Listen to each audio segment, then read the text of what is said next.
Do not turn away from this hour. What is reaching you now did not arrive by chance, and it is not one more noise in a loud day.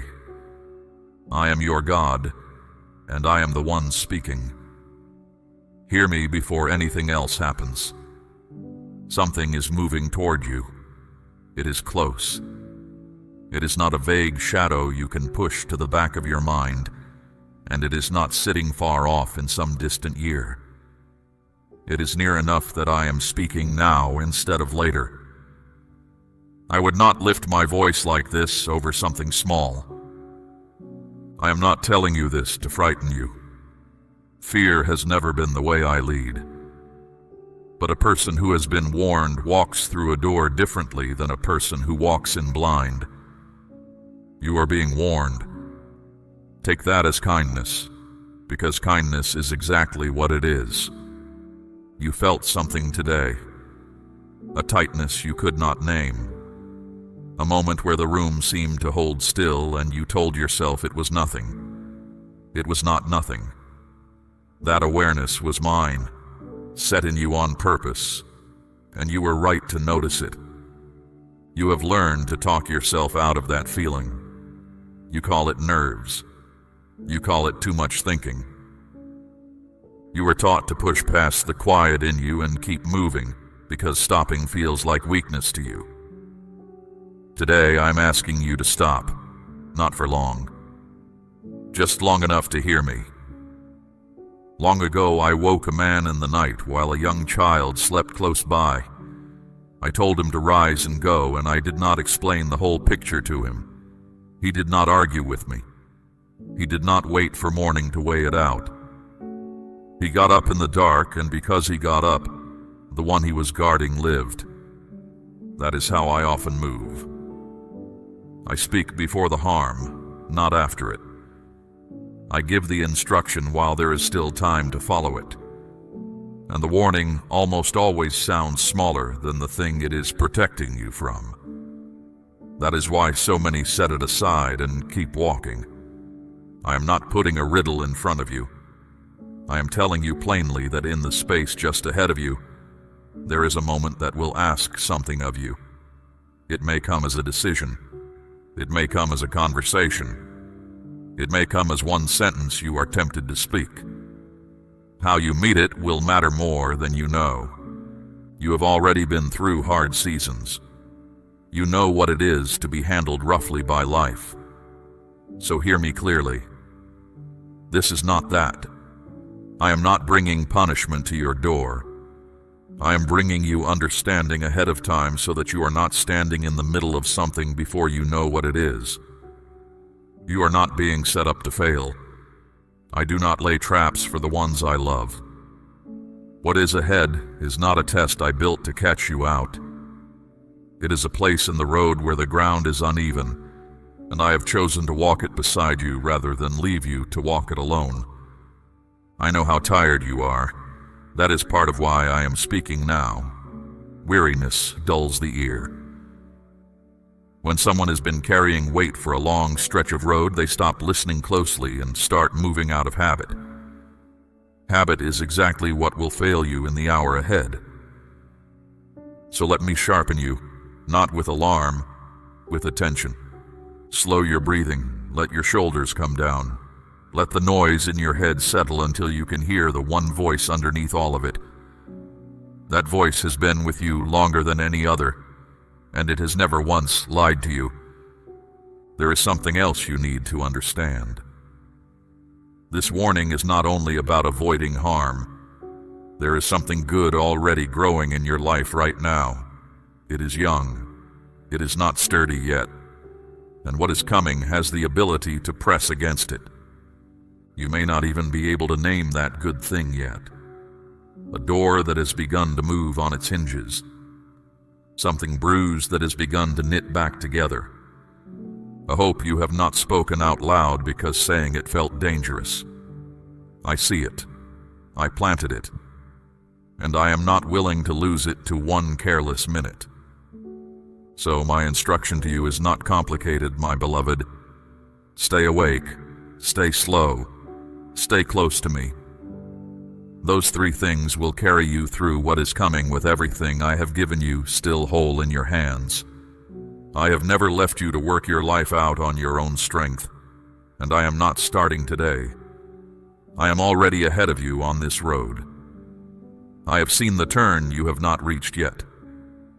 Nothing about what is coming surprises me, and nothing about it is larger than my hand. Understand what kind of God is speaking to you. I am not one who stands at a great distance and remarks on your troubles.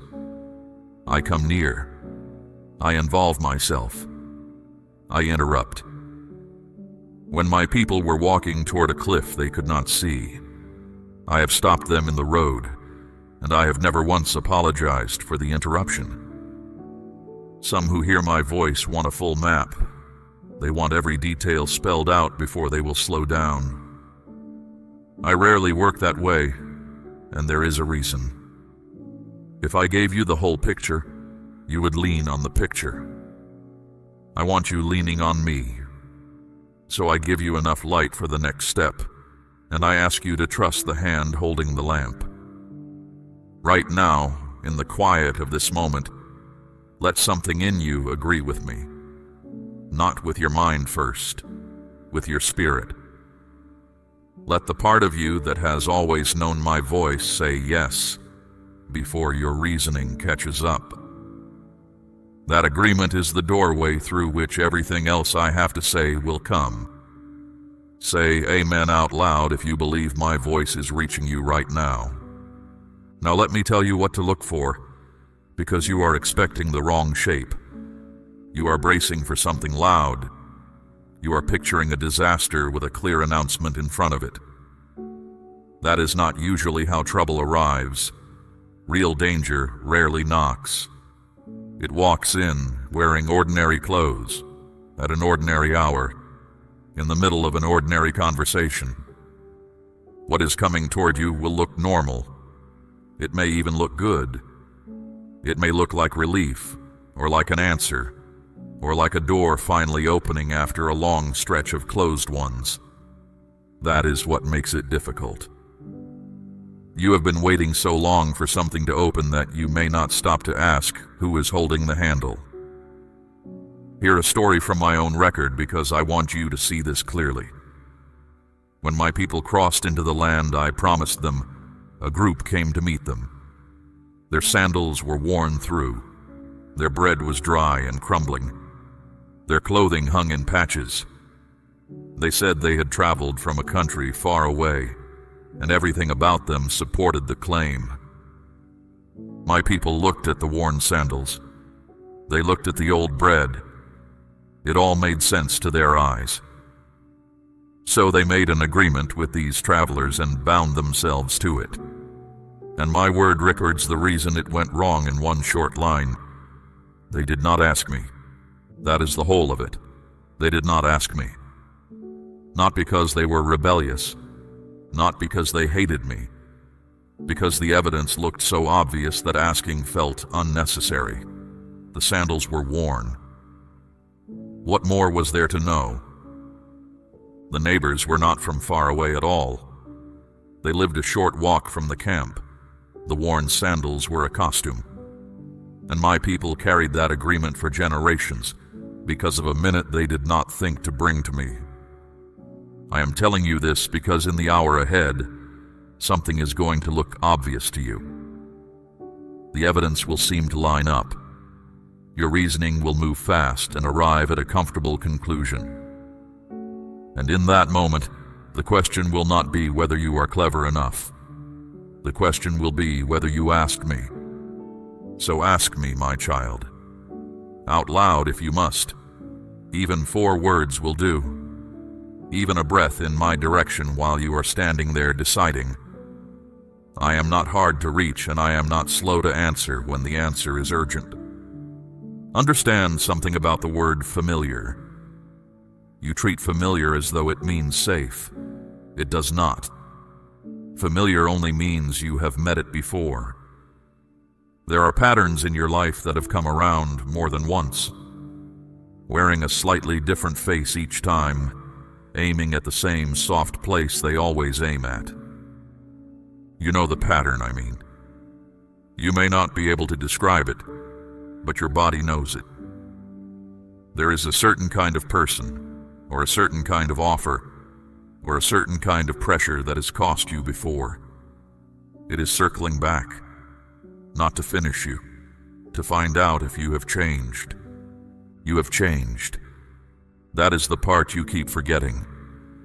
You are measuring yourself against who you were the last time this came around, and that measurement is out of date. Something in you has been strengthened since then. Today you will meet the same pattern with a different person standing inside your name. Now let me speak about your mouth, because this is where the greatest risk sits. In the hour ahead, you may feel a strong pull to speak. Something will be said that lands wrong. Something will be implied about you that is not true. Something will demand a defense, and the words will already be forming before you have decided to use them. That pull is not from me. I saw a young king lose a nation over a single answer. His people came to him asking for a lighter load. He had older, steadier voices telling him to speak gently. He listened instead to the ones who told him to sound strong. He answered harshly, and by evening the kingdom had split in two. It never came back together. One answer, spoken fast, spoken to look strong, and the cost outlived him. I am not asking you to be silent forever. I am asking you to be slow. There is a space between what happens to you and what comes out of your mouth, and that space is where your protection lives. Most people give it away. I am asking you to hold on to it in the hour ahead. You do not owe an explanation to everyone who demands one. You do not have to defend a life I am already defending. Let me say that again, because you have never fully believed it. You do not have to defend a life that I am already defending. Silence is not surrender. When you hold your peace under pressure, you are not losing the exchange. You are refusing to hand over the one thing they came for, which is your reaction. Take that away and there is nothing left for the moment to work with. I know what it costs you. You want to be understood. You want the record set straight. You want someone to acknowledge that you were right. And you have wanted that for a long time in more than one situation. Set it down for now. I keep better records than they do, and I will settle every account in its proper hour. There is a strength in restraint that the world has never learned to see. It looks like nothing is happening. It looks like you let it go. But the one who can stand in the middle of provocation and not move is carrying something that cannot be taken by force. That is who I am asking you to be for the next stretch of road. Not defended, not loud, steady. Watch, ask me, and wait before you answer. Speak your amen if you are trusting me in this hour. There is one more way you can tell the difference between my voice and everything else pressing on you. Learn this, and you will never be badly deceived again. I do not rush you. Read that again and let it settle. I have called you many things and asked many things of you, but I have never stood over you demanding an answer this second.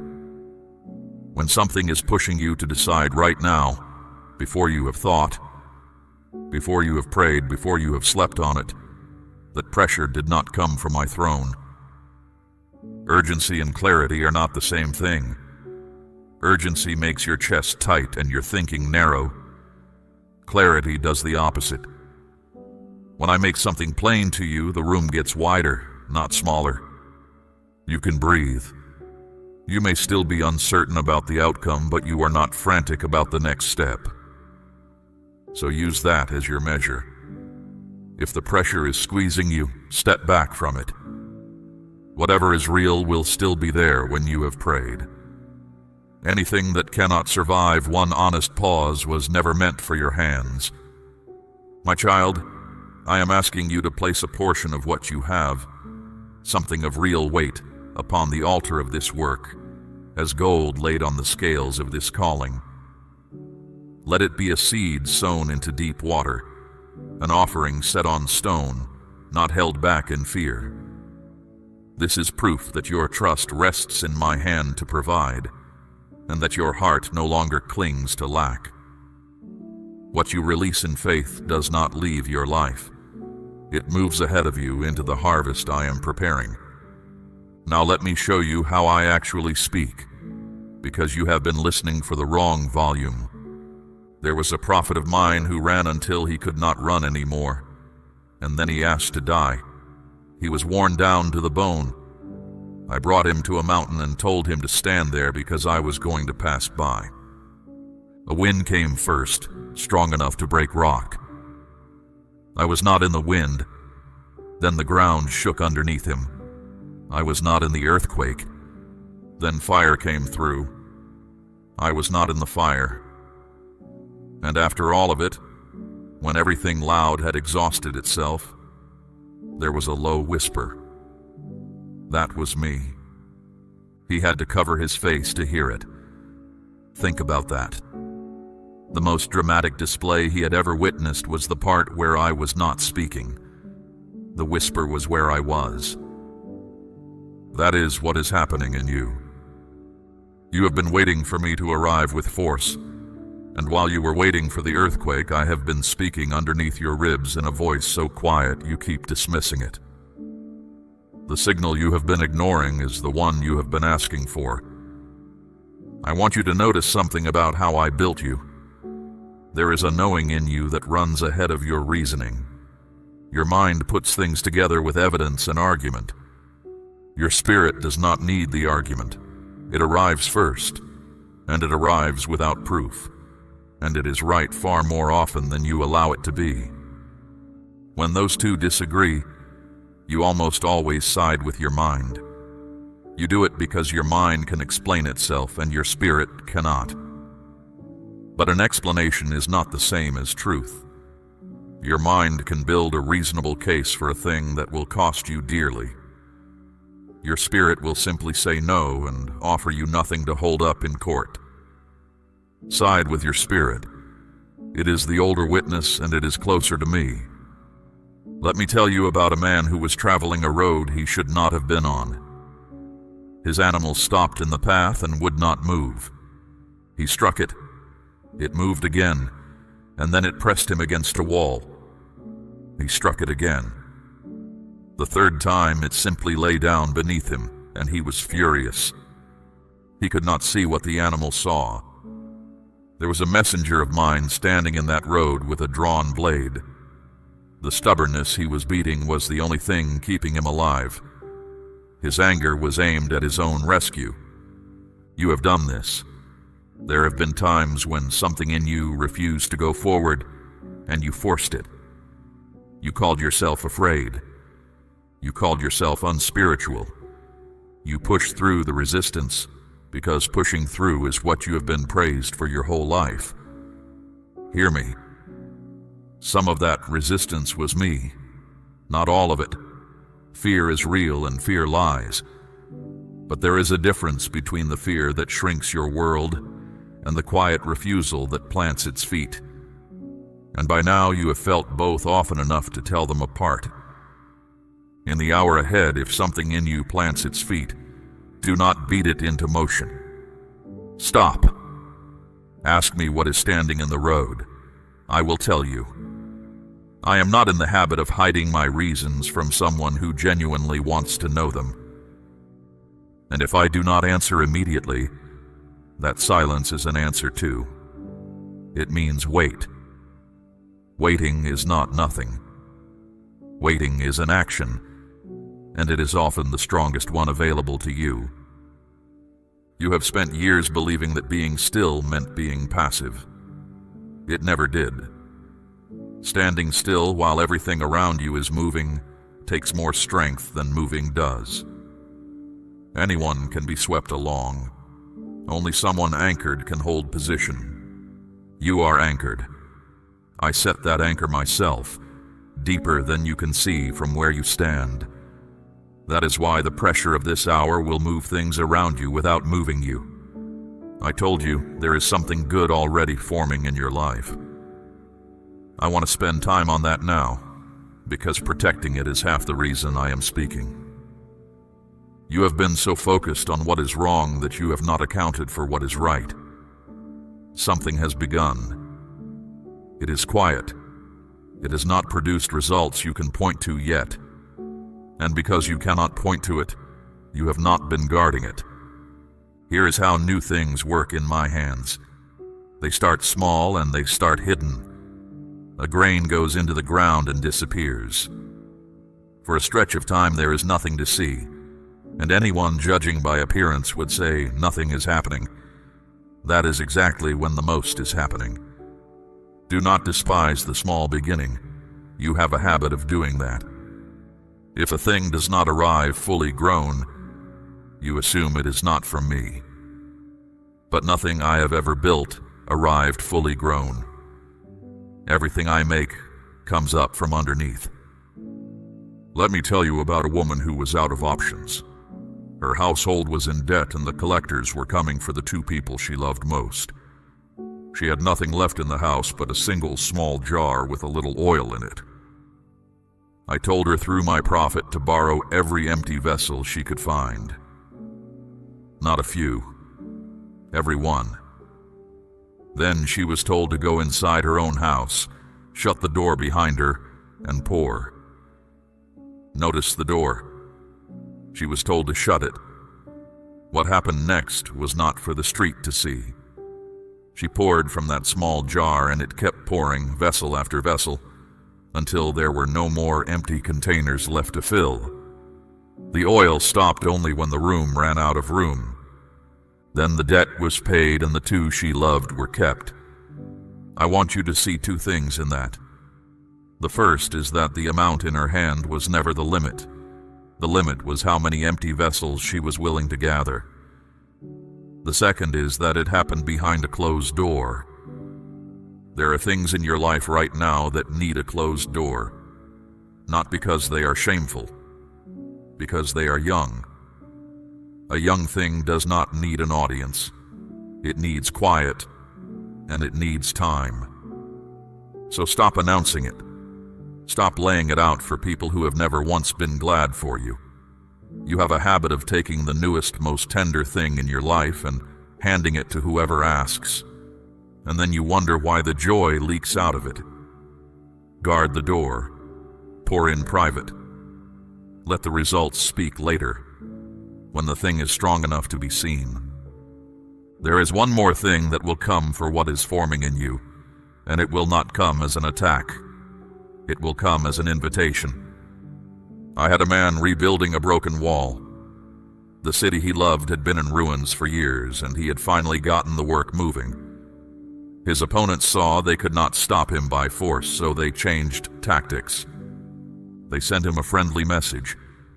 Come down and meet us on the plane. Let us talk. Just a conversation. 4 times they asked. 4 times he sent back the same answer. I am doing a great work and I cannot come down. He was not being rude. He was being accurate. He understood something you need to understand today. There was nothing wrong with the plane. The problem was that he was on the wall, and the wall was where the work was, and every step down was a step away from it. You're going to be invited down. Something will present itself as reasonable, harmless, even overdue. A conversation you should have. A situation you should address. A person you should finally deal with. And it will all sound so sensible that refusing will feel like avoidance. Ask one question. Does this take me up, or does it take me down? Not whether it is fair. Not whether they deserve an answer.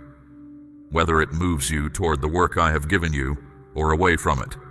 You do not have to attend every meeting you are called to. You do not have to answer every accusation. You do not have to descend to the level of every argument in order to prove that you could have won it. Stay on the wall. I know this is hard for you because you were raised to be reachable. You answer, you show up, you explain. Being unavailable feels to you like being unkind, but there is a season for open hands and a season for a closed door. And I am telling you plainly which season you are in. The ones who love you will still be there when the wall is finished. The ones who only wanted you off the wall will lose interest, and their leaving will teach you something you needed to learn anyway. Let me speak to the tiredness now, because I know the door and the wall both take strength you feel short of.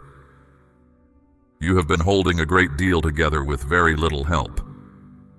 You have been the steady one in rooms where no one asked whether you were steady. And you have started to believe that if you stop holding, everything falls. That is not true. I am the one holding. You are leaning against something that does not depend on your grip. You may loosen your hands without the world coming apart, and you may rest without losing your place. So rest tonight, not because the danger is gone, but because rest is part of how I prepare you. A tired person makes hasty choices. A rested person waits well. I would rather you meet the hour ahead unhurried and clear than exhausted and impressive. What is forming in you is worth this care. I would not warn you over something disposable. The strength of a warning tells you the value of what is being protected, and I am speaking to you with everything I have. Now I am going to tell you something about the prayers you thought went nowhere. Listen closely, because this will change how you understand the last several years of your life. There was a man who prayed for understanding and then waited. 3 weeks went by. He ate almost nothing. He stayed in that posture day after day with no reply, and by the end of it he was worn thin and beginning to wonder whether he had been speaking into an empty sky. When the answer finally reached him, it came with an explanation he had not expected. He was told that his words had been heard on the very first day, not the 20th, the first. The reply had been sent immediately, and it had met resistance on the way. Sit with that, my child. He had spent 21 days believing he had not been heard, and he had been heard within the hour. What he interpreted as my absence was a contested road. There was pressure against the answer, not against the asking. And when the resistance held too long, I sent the captain of my own host to break through it, and the message arrived. I am telling you this because you have your own count of days. You know exactly which prayer it is.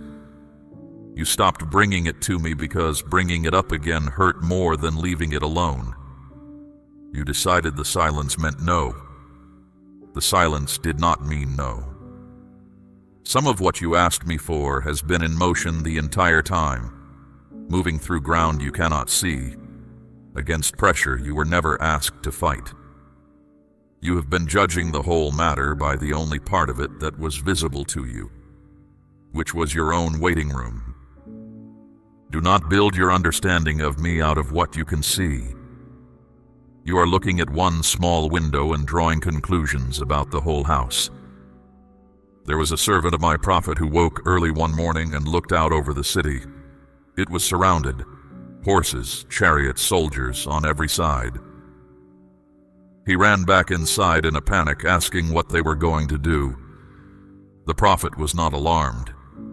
He asked me to open the young man's eyes, and when they were opened, he saw the hillside above the enemy filled with horses and chariots of fire. The help had been there the whole time. It had been there while he panicked. Nothing changed in the field that morning except what he could perceive. That is your situation more often than you know. You have counted the opposition carefully and never once counted what stands on the hill. You are precise about your problems and vague about my resources. So you live braced when you could live steady. There have been nights in your life when something turned in your favor and you never learned why. A situation that should have crushed you simply lost its momentum. A person who was determined to harm you moved away or moved on. A threat came right up to your door and then stopped there. You called it luck. You called it a close call. It was not either of those. I have settled entire matters in a single night before, and the ones who woke in the morning found the field changed without a sword being lifted by the people I was defending. I do not need you to fight what I have already handled. I need you to stop rehearsing a battle I have finished. Now here's something about those who have set themselves against you. There was a man in a palace who built a structure meant to destroy someone he hated. He measured it. He had it made high enough that the whole city would see it.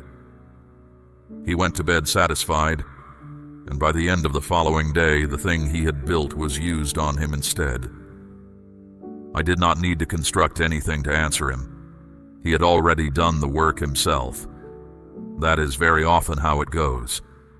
Malice is a poor builder. Given enough time, it collapses inward on the one who made it, and I do not have to lift a hand to arrange that. So take your attention off them. You have given years of thought to people who no longer deserve a single minute of it. You have argued with them in your head, won speeches you will never deliver, and rehearsed old wounds until you knew them by heart. All of that is time taken out of your one life and handed to someone who does not even know they have it. I will handle them. I am better at it than you are, and I am not emotional about it. And there is something else, harder to hear but truer than anything you have believed about your past. What was aimed at your harm has not stayed harmful. I have taken more than one act of cruelty and made it the exact door through which the person walked into their purpose. Think of the young man sold by his own household and carried to a foreign country in chains. Years later, he stood in front of the same people with power to end them, and he told them plainly that what they intended for harm, I intended for good. He did not pretend it was not cruel. He named it as cruelty and then told them what I had done with it. I am not asking you to call your wounds a blessing. They were not. I am telling you that I am able to take what was done to you and set it to work for a purpose those people never imagined and would not have chosen. That is not the same as excusing them. It is bigger than that. So stand where you are and stop carrying the weight of your own defense. The road ahead of you has been walked already by me. The resistance you cannot see is being handled by hands stronger than yours. And the hour that is coming has no power to take from you what I have decided to keep. Let your amen be heard if your faith is still standing. Now let me tell you what happens on the other side of this hour, because there is another side and you will reach it. The pressure will ease. The thing that was approaching will pass through or pass by, and the air around you will change. You will notice it in your body before you notice it in your thinking. Something in your chest will loosen, and you will realize you have been braced for days. That is when I need you to be careful, and this is the part most people miss entirely. They hold steady through the difficulty and then let go completely the moment it lifts. They guard the gate all night and leave it open at dawn. Two things will come for you after this passes. I want you to know both of them by name before they arrive. The first is second thought. You will begin to wonder whether you handled it correctly. You will replay the moment and find angles you did not consider. You will ask whether you were too cautious, whether you missed an opportunity, whether the whole warning was your own imagination working over time. Understand where that comes from. It is not from me. I do not bring you through something with clarity and then hand you confusion about it afterward. When I correct you plainly, and you know exactly what I mean. What arrives as a fog of doubt over a decision you made in obedience did not come from my throne. You handled it. Let that be finished. The second thing is stranger, and it catches people who are otherwise strong. You will feel a pull back toward the very thing you stepped away from. It will not feel like rebellion. It will feel like curiosity. A small wondering about what would have happened. A quiet sense that maybe you were too harsh. Maybe there was more there. Maybe you should reach out one more time just to see. That pull is the oldest trick there is, and it works because it does not feel like danger. It feels like an open question. I brought a whole people out of a land that had ground them down for generations. Within weeks they were talking about the food. They remembered cucumbers and melons and onions and garlic. They spoke about that place with something close to longing, and they had wept there their entire lives. That is what familiarity does to memory. It edits, it keeps the taste and deletes the chains. So when your mind starts serving up a warm version of something that cost you dearly, know what is happening. You are not remembering. You are being recruited. Do not go back, my beloved. What you stepped away from was not a mistake to correct. It was a door closed on purpose, and I closed it with you. Now hear the good part, because I did not bring you through a narrow place just to leave you standing in it. When you refuse something that was not yours, a space opens. You will feel that space, and you will not like it at first. Emptiness makes you nervous. You are used to full hands, even when what filled them was hurting you, and an open space feels like a problem to solve. It is not a problem, my child. It is a room I am preparing. So do not rush to fill it. This is my clearest instruction for the days just ahead. Do not take the first thing that presents itself simply because standing in an open room is uncomfortable. What is coming to fill that space is better than what left it, and it is not in a hurry because it does not need to be. Let me be specific about what I am moving toward you. There is provision that has been held in the wrong hands, and I am moving it. Not because those hands are being punished, though some are, but because it was never theirs to hold. What was stored up in places that do not honor me has a way of coming loose, and I know precisely where it is going. There are depths that have followed you for years, and I am not impressed by their age. A thing does not become permanent simply because it has lasted a long time. What has been draining you month after month is going to stop draining you, and you will notice the quiet where the pressure used to be. There is a weariness in your body that no amount of sleep has touched. I am dealing with that. Strength is going to return in a way you cannot account for by anything you did differently. You will simply notice one morning that you got up without dread, and you will not know when that changed. There are those you love who are woven into this, and I have not forgotten one of them. The ones you carry to me by name, the ones you pray for without ever saying the words out loud, the ones whose troubles wake you in the night. I see the whole household. What I am doing in you does not stop at the edges of you. And there is a door that has been closed so long you stopped checking it. I am opening it, not part way, not as a test. Opening it in a season where you have the wisdom to walk through it well, which you did not have the last time you knocked. Now let me speak about rest, because you will be tired when this passes, and you will try to push through the tiredness. One of my prophets collapsed under a tree in the wilderness and asked to die. I did not lecture him. I did not question his faith. I sent food and I let him sleep. Then I woke him, gave him more, and let him sleep again. Only after that did I speak to him about the road ahead, and it was a long road and he walked it. That is how I restore someone, not with a speech, with bread and sleep and time. So when this pressure lifts, eat something and rest and let me handle the rest of it. You are not lazy for needing that. You are a living thing and living things recover. I am not finished with you. This hour is not the summit of your life.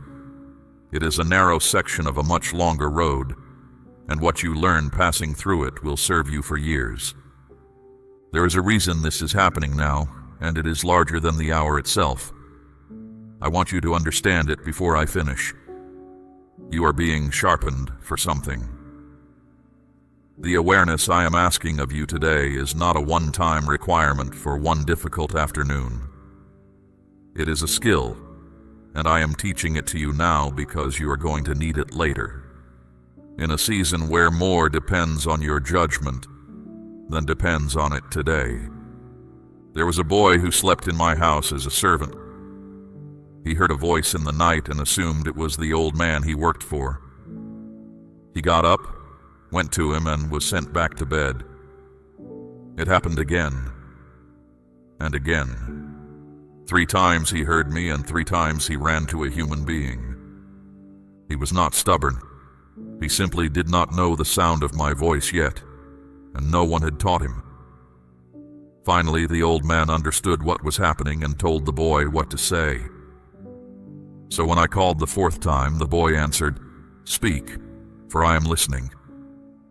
From that night forward, he never mistook me for anyone else, and he heard me for the rest of his long life. Everyone who hears me clearly was once someone who did not. There was a stretch of years where you were running to the wrong doors with my voice in your ears. Those years were not wasted. That was how you learned the difference. And today, when I speak, you know. You may argue with it, but you know. I want to show you one more thing, because it tells you what kind of God has been arranging your steps. There was a man praying on a rooftop in the middle of the day, and I gave him something to see that unsettled everything he had been taught. At the same hour, in another town, a foreign officer who had never belonged to my people was also praying, and I spoke to him too. Neither knew about the other. Then I moved them toward each other. Messengers on the road, an invitation, a house full of people waiting. And when the two finally stood face to face, the man from the rooftop said the thing I had brought him there to understand, that I show no partiality, that there is no one outside the reach of what I am doing. 2 people, 2 separate roads, one intention holding both ends. That is how I work, and that is how you came to be hearing my voice on this particular day. You have wondered whether you count, whether the general goodness you believe about me applies to your specific life, in your specific circumstances, with your specific history. It does. There is no category of person I attend to more carefully than you. There is no line you fell behind. And here is what I am doing with the discernment I am building in you. I am not making you cautious. I am making you useful. There was a moment in one of my prophets' lives where he stood in my presence and heard me ask a question aloud. Whom shall I send? Who will go for us? He was not chosen for being flawless. He had just admitted he was not. He answered anyway. Here I am. Send me. That question is still being asked, and you are in the room when it is asked.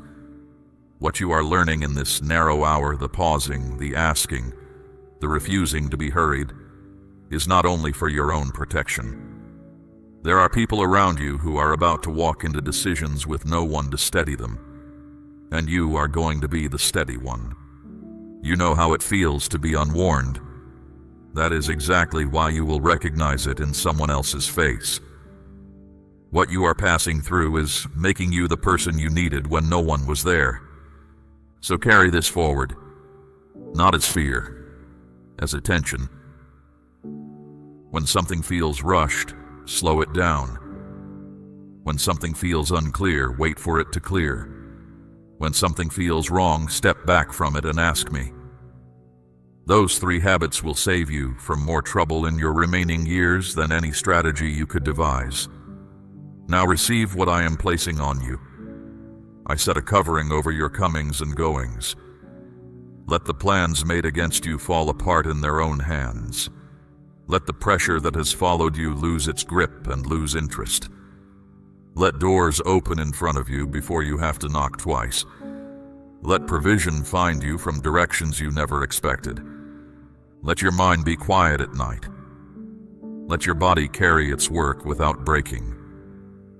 Let your judgment be clear at the exact moment you need it, and not 1 minute later. Let the peace I give you be the kind that does not depend on your circumstances behaving. Let the ones you love be kept. Let your house be a place where I am welcome and where tired people can breathe. Let what you build outlast you. Let the good you have done quietly return to you in ways you cannot trace. And let this word stay with you, not as an impressive moment you once had, but as something that changes how you walk from here. The hour ahead is real. I have not exaggerated it, and I will not soften it. But you are not walking into it alone, and you are not walking into it uninformed, and those two things together are enough. I have gone ahead of you. I have looked at the turn you have not reached. I have measured what is waiting there against what I have placed in you, and I am not concerned. You will come through this, not barely, not damaged. You will come through it steadier than you went in. So lift your head, my beloved. Stop bracing. Take one full breath and let it out slowly. And understand that the God who made everything you can see has taken the time to warn one person by name before the moment arrived. That is how much you matter to me. Go carefully. Go slowly. Go with your ears open and your mouth in no hurry.